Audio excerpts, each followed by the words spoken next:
أعوذ بالله من الشيطان الرجيم بسم الله الرحمن الرحيم الحمد لله رب العالمين والصلاة والسلام على نبينا محمد وعلى آله وأصحابه أجمعين اللهم رب اشرح لي صدري ويسر لي أمري واحلل عقدة من لساني يفقهوا قولي رب زدني علما رب يسر ولا تعسر وتمم بالخير ثم أما بعد والحمد لله. To you all, assalamu alaikum wa rahmatullahi wa barakatuh.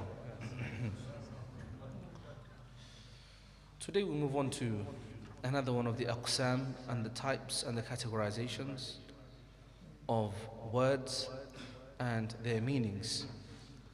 And today's categorization is based upon the implications and the effect that a word or a phrase or a sentence, an ayah or a hadith has, the implications of a phrase or a word or a sentence. So this fourth categorization is talking about the implication and the effect that it has from this ayah, from this phrase, from this word. This of course comes after a few other types and categorizations. The first categorization, as you remember, was based upon بِاعْتِبَارِ الْوَضْعِ, a word, what its original designated meaning is in the language. And based upon what the word's original meaning is as designated by the language, we said that a word could be khas, specific, am, general. It could be mushtarak, a homonym, or a mu'awwal, which is a diverted expression which has got ta'wil of one meaning over the other. We've explained all of this, so I won't explain it again. The second categorization was based upon how a word is used, to what meaning it's being used for, how it's being used. So is the word being used in a literal sense as haqiqi, or is it being used in a metaphorical sense as majaz, or is it being used directly as sarih, or is it being used indirectly as kinaya? That was the second categorization with those four words. Then the third categorization was based upon how clear and how apparent the meaning of a word is. How clear and apparent the meaning, the madlul, the meaning of a word is. And we said that when it comes to layers of clarity and the levels of clarity, there are four levels of clarity, and the first of them is called zahir, then an-nass, then as al-mufassar, then is al-muhkam. Just as there are four levels of clarity, there are also four levels of ambiguity and lack of clarity, each layer becoming more unclear as they proceed. So a word, when it comes to its meaning and its madlul and what it's referring to, could be khafi, where the meaning is unclear, or it could be mushkil, or it could be mujmal, or it could be mutashabih. And mutashabih being the most obscure, most unclear, most ambiguous, if you like. And we gave the example of what a mutashabih ayah, phrase, sentence is by the letters of the huruf al-muqatta'at, like alif, lam, mim, kaf, ha, ya, ain, sad, taha. These are letters from the Arabic language, and yet its meaning is very unclear. Allah knows, but He has not made it clear to His ibad. And as we've said very clearly, as Allah said in Surah Al-Imran, this was intentional by Allah with purpose, which is that He made certain parts of the Quran very clear in meaning, muhkam, and other ayat as mutashabih, whose meaning is not clear, and both are a test from Allah to see that which we follow, is it from the muhkam, and that which we believe in without questioning. If there is mutashabih, even though the meaning may be unclear, we say كُلٌّ مِّنْ عِنْدِ رَبِّنَا وَمَا يَذَّكَّرُ إِلَّا أُولُو الْأَلْبَابِ. And the ayah is هُوَ الَّذِي أَنزَلَ عَلَيْكَ الْكِتَابِ. It is He that has sent down to you the book. مِنْهُ آيَاتٌ مُحْكَمَاتٌ. From it there are ayat which are muhkamat, meaning is very clear. Okay? For example, إِنَّ اللَّهَ بِكُلِّ شَيْءٍ عَلِيمٌ. Allah knows everything. Okay? إِنَّ اللَّهَ هُوَ السَّمِيعُ الْبَصِيرُ. Allah is all seeing, all hearing. These are ayat which are muhkamat, meaning is very clear, very, very obvious, and it will never change. So minhu ayatun muhkamat, hunna ummul kitab. The muhkamat ayat are the core of the book, the central part, the mother of the book. And then Allah says, وَأُخَرُ مُتَشَابِهَاتٍ, and there are other ayat which are mutashabih, whose meaning is obscure, ambiguous, unclear. And Allah made it as such, as a test to say that we believe in it whether we understand it or not. وأخر متشابهات. And then he says فأما الذين في قلوبهم زيغ فيتبعون ما تشابه منه ابتغاء الفتنة وابتغاء تأويله.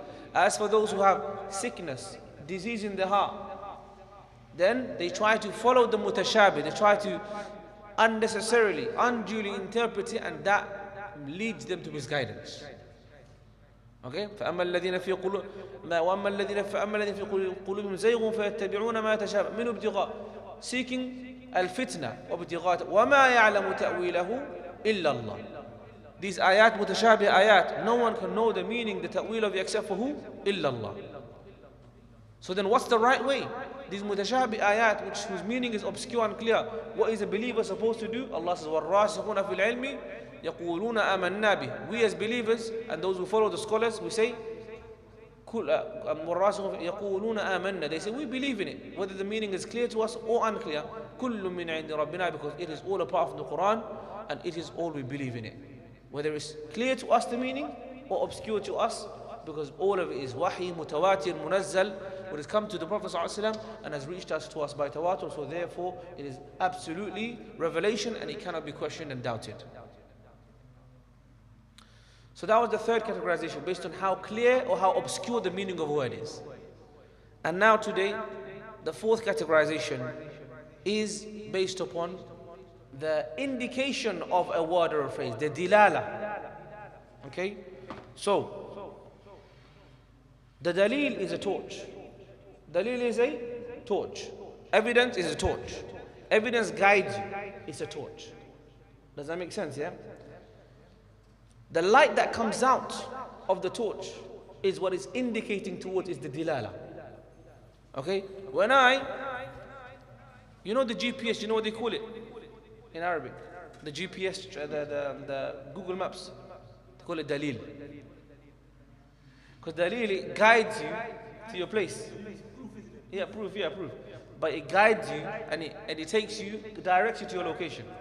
So Dalil is Google Maps, they call it in Arabic. So that means Dalil in Arabic and also in Islamic science, it means that which guides you. So the Dalil is like a torch.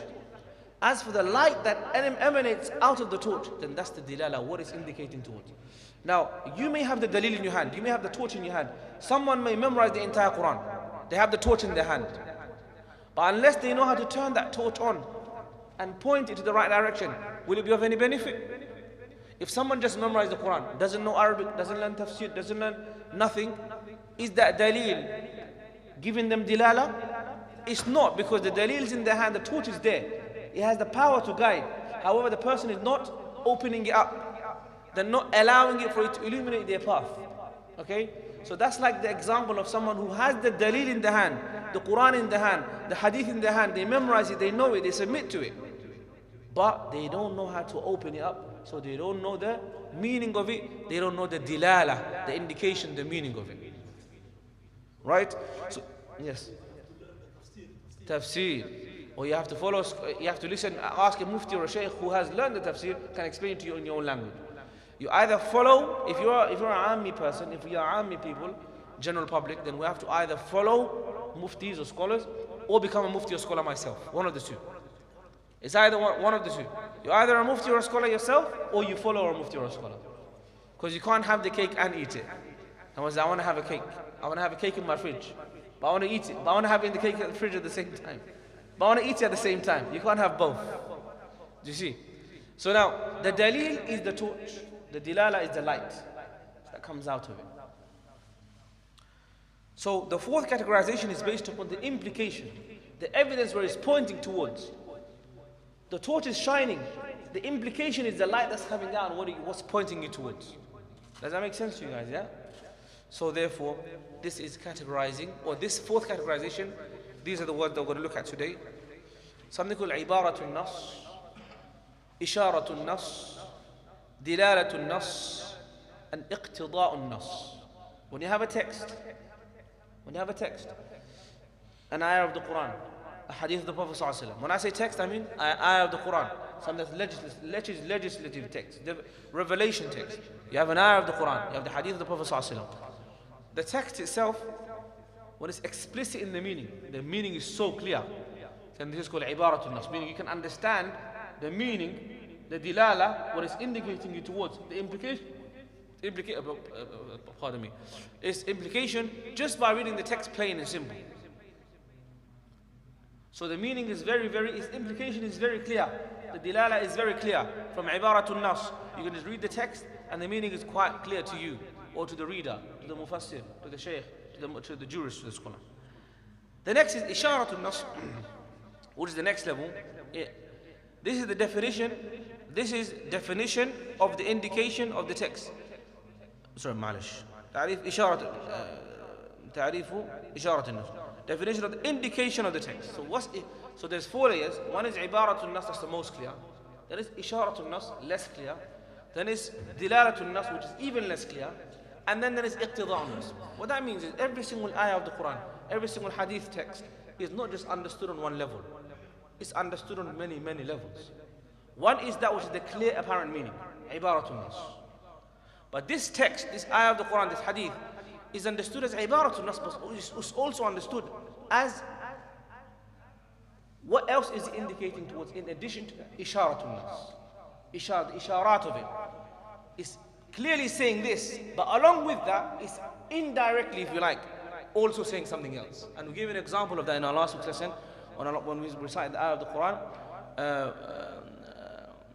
where in Surah Al-Baqarah, Allah talks about the breastfeeding. والوالدات يرضعن أولادهن حولين كاملين لمن أراد أن يتم الرضاعة وعلى المولود له رزق وعلى المولود له رزقهن. From this ayah, we'll see there's 2 layers of meaning. Allah says, as على المولود له رزقهن. على, upon المولود له, to whom the child belongs. على, upon, to whom the child belongs. رزقهن, provision for the wife, the child's mother. وكسوتهن, and clothing of the child's mother. بالمعروف, according to that which is culturally accepted. Which is ma'ruf. Ma'ruf means culturally accepted, as well as doing good to the person, being kind to them, being generous to them. So now, when Allah said to us, وَعَلَى الْمَوْلُودِ لَهُ, upon whose child it is. So when Allah says upon whose child, who is he referring to? But who is he specifically referring to? Who is the child connected to? Father. So the apparent meaning of the ayah is that dad has to pay for childcare, as well as has to pay for the clothing and the provision of the mother too. That's from the Ibaratun Nass. That's what the text is actually saying. But from the Isharah and the indication of the ayah, we also learn that lineage is connected to the dad. Does that make sense? Because Allah says, وَعَلَى الْمَوْلُودِ لَهُ. Allah has said that the child belongs to him. The first layer of the meaning is that he should pay. That's the apparent and clear meaning, that he has to pay for the child's caring and the mother's needs. But from the Isharah, from indication as well, indirectly we also understand that Allah is saying that a child's lineage should be connected to the dad, or is connected to the dad.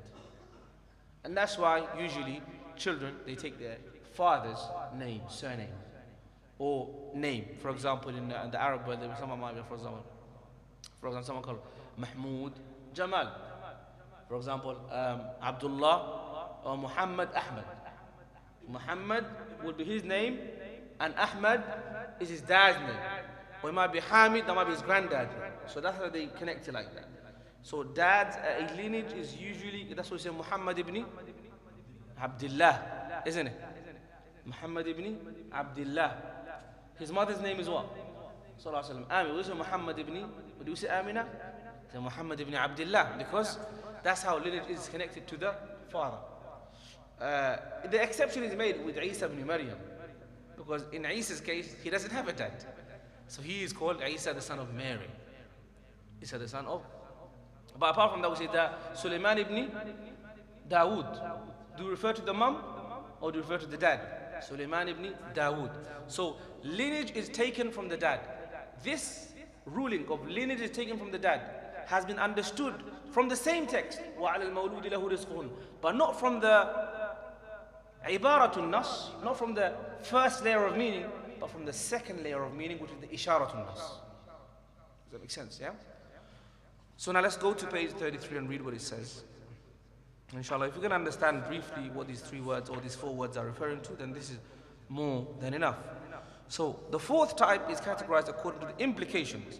The words that are categorized based upon implications are four types: Ibaratun Nass, Isharatun Nass, Dalaalatun Nass, okay, and Iqtidaa'un Nass. The definition of Ibaratun Nass, the first categorization, is a statement conveyed. A statement conveyed and intended purposefully. The meaning is intended purposefully. For example, Allah says, upon the father is the mother's provision and their clothing. وَعَلَى الْمَوْلُودِ لَهُ رِزْقُهُنَّ وَكِسْوَتُهُنَّ بِالْمَعْرُوفِ. This verse conveyed that her expenditure and clothes are obligatory upon the father. So Allah made it very clear and intentionally, purposefully conveyed this meaning in this ayah. We never had to go and look for a second layer or go to indirect to understand the fact that her clothing and her expenditure is upon the dad.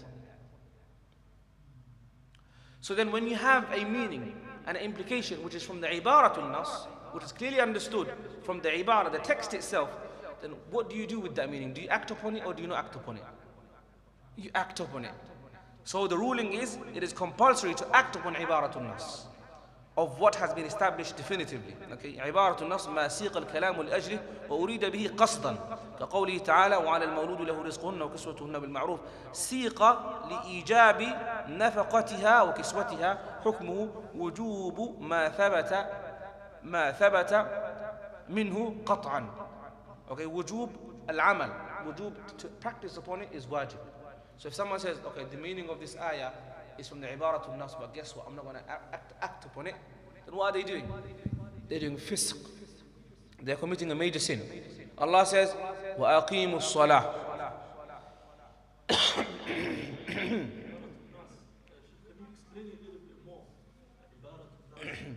So okay, Nass is text. What does Nass mean? Text. Text. The language, the word. So the ayah is called an-Nass. Ayah is called the Nass. Ibara is the phrase of it, the language of it. So when the language and the phrase of the ayah itself is telling you a meaning, then that's very clear, very open, yeah? And another thing actually, if you don't follow the previous lessons, it's going to be quite difficult for you to understand. So inshallah, try to understand as much as you can, but you can refer to the recordings. It's on our YouTube channel as well. Okay, because this is a continuation of six and Darul TV, yeah, okay? So Ibaratun.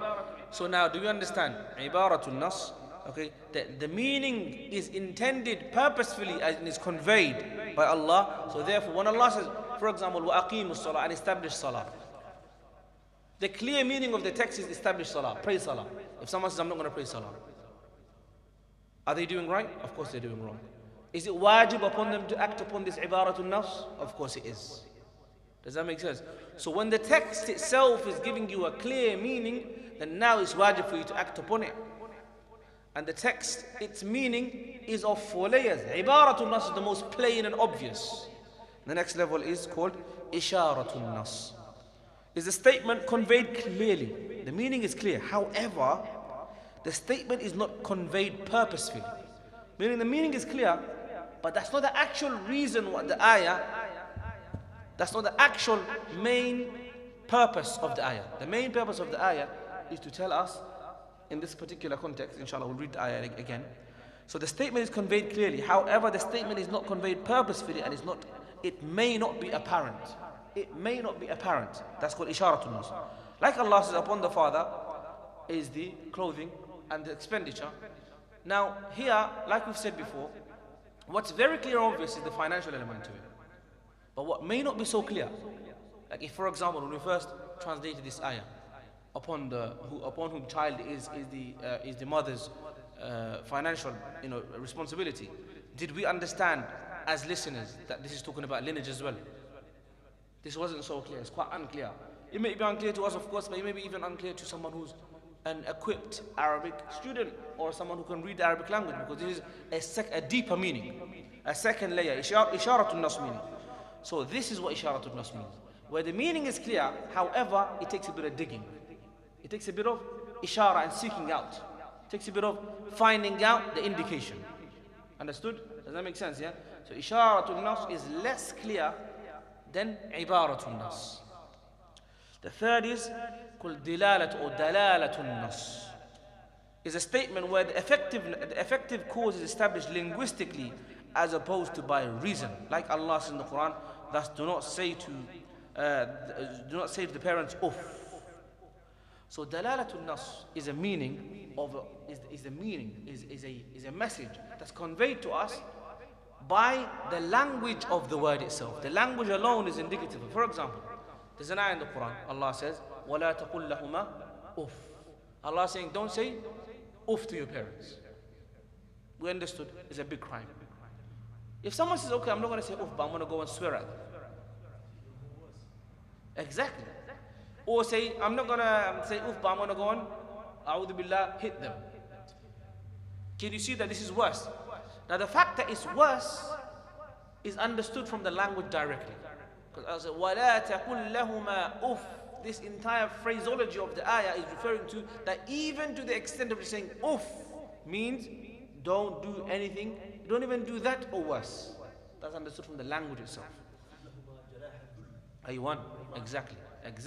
وَفُضْ لَهُمَا, and that puts more into context that be kind, be gentle, be merciful. So if Allah is talking about being kind and be gentle and don't say uff to them, do you think Allah is saying to do worse?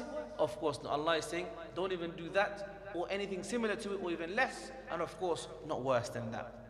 So Dalalatul Nass is the meaning which is understood effectively just from the language itself, even before going to intention and purpose and the hikmah behind it. The language itself will be able to tell you that this meaning is that when you say don't even say uff, it means don't hit them, of course. Don't swear at them, of course. The language itself is giving you that meaning.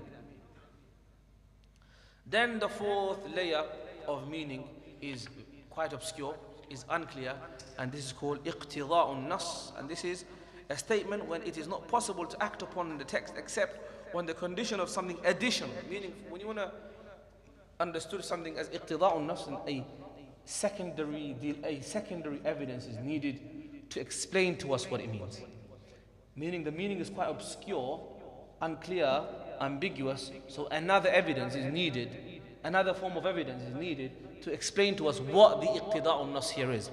So it says, a statement when it is not possible to act upon the text except with the condition of something additional added to the text. Like he says, for example, okay, you are divorced. If he says to his wife, you are divorced. If he afterwards comes and says, well, I intended you are divorced 3 times, then we're going to say to him, this intention does not count. This iqtidaa of the Nass is not counting, because when he said you are divorced, it entails 1. Unless you said you are divorced 3 times, then this additional meaning is not understood. So Iqtidaa Nass is that meaning which needs an additional clarification, an additional text to give to us that Iqtidaa Nass meaning. And the Prophet ﷺ said, for example, from my Ummah, or mistakes and forgetfulness has been forgiven for my Ummah. Mistakes and forgetfulness has been forgiven for my Ummah. This is refers to rulings of both. So meaning mistakes and forgetfulness, what element of mistakes and forgetfulness has been lifted from my Ummah? Does that mean that we'll never forget or that we'll never make mistakes? Because he said, رُفِعَ عَنْ أُمَّتِي الْخَطَأ وَالنِّسْيَانِ.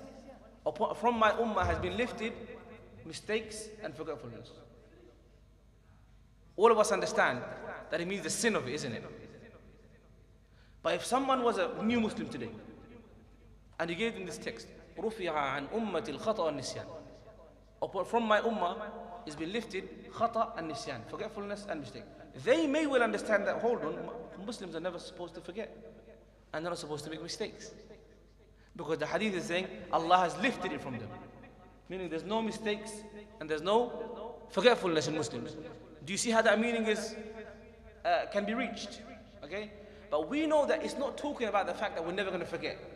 We know that it's not talking about the fact that we're never going to make mistakes. It's talking about the fact that we are not going to be sinful for mistakes and sinful for forgetfulness. How do we know that? From other evidences. Does that make sense? So Iqtidaa Nass is a meaning of the text which has to be supported by another evidence for it to be clear. Okay, so that means in and of itself it's quite obscure, it's quite unclear, quite ambiguous. So so if you go back now, the 4 layers, Ibaratun Nass is the meaning which is understood plainly from the text itself. Isharatun Nass is the meaning that is understood from the text as well quite clearly, however with a bit of digging up. Dalaalatun Nass is that which is understood from the language itself without the purpose and the intention of the sayer. The language itself supports this evidence. Allah says, وَلَا تَقُلْ لَهُمَا أُفْ. Don't even say uf, meaning don't say anything worse than that, or don't do anything worse than that. And Iqtidaa Nass is that which is so unclear that it needs a supportive evidence for it to become clear. For example, you say you are divorced. It means 1, 2, 3. You need to say it further, sir. It's just an example. We're not saying you should go and divorce your wife. We're saying if you say you are divorced, you have to say 1 or 2 or 3. Or when the Prophet said that from my ummah has been lifted forgetfulness and mistakes, it's not saying that we're never going to forget or we're never going to make mistakes. It's saying that even if you did, you'll be forgiven. This be forgiven has been understood from where? From other evidences. That's the 4 layers and the 4 kinds I wanted to cover today when it comes to Dalil and Dalaalah. The torch and its indication and its implication. Dalil is the torch. When you have the Quran in you, what do you have? You have Noor. Allah has sent down the Noor. Okay? Allah has sent down the book. Allah has sent down the book. But if someone doesn't use that Noor, that book, that light to shine upon his path and to stay upon the Ihdina Sirat al-Mustaqim, then this will not benefit that person. So the dalil is on your hand, is the evidence itself. You have an ayah, you've memorized 10 ayahs of the Quran, this is all dalil. But because you may not understand it, it's not giving you the indication, the Dalaalah itself. Based upon, or to understand the layers and the levels of what is pointing you towards, we've spoken about the 4 categorizations today. Ibaratun Nass, Isharatun Nass, Dalaalatun Nass, Iqtidaa Nass. Yes, Akhi, what's your question? What if they request? You don't say 1 or 2 or 3, but they request. The person you're married to, they request. What can you do? In that they say divorce me. They ask, they request. What can you do? Then it's up to you what you want to do. You can give them 1 or 2 or 3, or you can say, no, I'm not going to give divorce. If you want to take divorce, then you have to take me to court. Get it yourself. Do you understand, Akhi? If it happens a lot, sometimes people say, they want a divorce. They say, please divorce me. Sometimes they say out of anger, by the way. Mostly they say out of anger. Women mostly, they say divorce me out of anger. It happens to the best of us. Divorce me. And how did you mean it afterwards? So you have to be a bit patient and say, let her calm down. Maybe she's very upset, very angry at you. Maybe you're out until late or something. You've done something very annoying to her maybe. And then she'll regret or maybe take back her request afterwards. But if she's persistent, calm and composing, I want to definitely separate from you, then you have 2 choices. One is that you say, khalas, that you either keep them with ma'ruf or you let them go with ma'ruf. You say, khalas, you don't want me no more, I don't want you no more, khalas, go. Here's your talaq and here's your... Yes. Ahsant. فإمساك بمعروف أو تسريح بإحسان. You either hold properly or you let go. That's what rujula is. That's what murwa is. Kind of, you have respect for yourself. The woman says she doesn't want to be with you. خلاص. See you later. Or maybe not see you later. Because it's غير محرم to me. Or hold on, the second option is you say, no, hold on.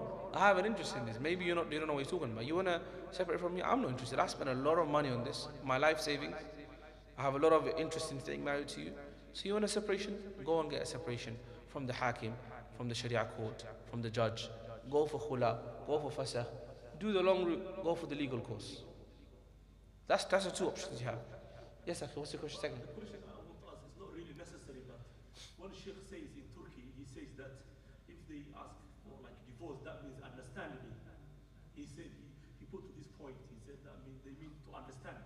Yeah, Allah. She said, divorce me, she means that you It could be that, yeah. try to understand. It could be that, yeah. Sometimes our sisters, they say divorce me because they're very angry at you, and then what they mean is, give me more time, spend more time with me, understand me, give me more money or whatever it is. But it means like something's not right. Fix the system, fix the machine. Okay, fix the system. That's what divorce me sometimes means. But it depends on the circumstance and what the sister is saying. Because if someone is going to say to you every single day for a whole month that divorce me, please, I would like to be separated, then I don't think they're just trying to show an emotional outburst. They probably mean it quite seriously. So it really depends on the context as well, yes. I've got a bit of a croaky throat today, so inshallah, if there are any questions, I'll stop you up to here and get a bit of rest before Salatul Isha. Why the issue? This is like Yeah, of course. We spoke about, in our last series, we spoke about the marriage rules, isn't it? We spoke about the marriage rules. We had so many lessons on that. We had marriage, fiqh of marriage before, marriage seminar. It's all available on Darul TV, YouTube as well, because it's very, very important, pertinent topic, and a lot of people are suffering with this regard. So we did speak about it, inshallah, and your questions are obviously also welcome. Jazakumullah khair. Okay, subhanakallahumma ashhadu an la ilaha illa anta astaghfiruka wa atubu ilaik. Assalamu alaikum wa rahmatullahi wa barakatuh.